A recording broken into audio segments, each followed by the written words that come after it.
Express, an international courier service. Cinema ఇండస్ట్రీలో మనుషుల మధ్య వ్యక్తిగత అనుబంధాల కంటే వ్యాపారాత్మక బంధాలే ఎక్కువ. కొందరు మాత్రమే సినిమా వరకు పరిమితం కాకుండా తమ వ్యక్తిగత స్నేహం కొనసాగిస్తుంటారు. టాలీవుడ్లో అలాంటి వాళ్లలో పవన్ కళ్యాణ్, త్రివిక్రమ్ మరియు రాజమౌళి, జూనియర్ ఎన్టీఆర్ల స్నేహం మొదటి వరుసలో ఉంటుంది. బాహుబలి 2 తర్వాత నేషనల్ సెలబ్రిటీగా మారిపోయిన రాజమౌళిని అతిథిగా ఎన్నో కార్యక్రమాలకు పిలుస్తున్నారు. ఈ నేపథ్యంలో రానా ఒక ప్రముఖ ఛానల్ కోసం నిర్వహిస్తున్న నంబర్ 1 యారీ షోకు అతిథిగా వచ్చిన రాజమౌళి రానా అడిగిన ఒక ర్యాపిడ్ ప్రశ్న కార్యక్రమంలో కొన్ని ఆసక్తికర సమాధానాలు ఇచ్చాడు.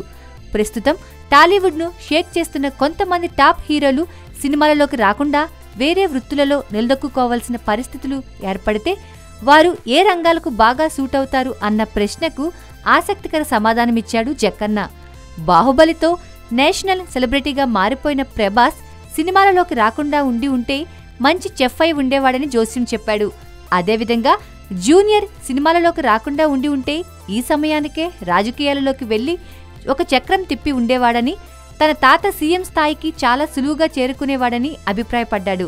అదేవిధంగా రామ్ చరణ్ సినిమాలలోకి రాకపోతే మంచి టాప్ బిజినెస్ మ్యాన్ గా ఈపాటికే సెటిల్ అయి ఉండేవాడని రాజమౌళి అభిప్రాయం.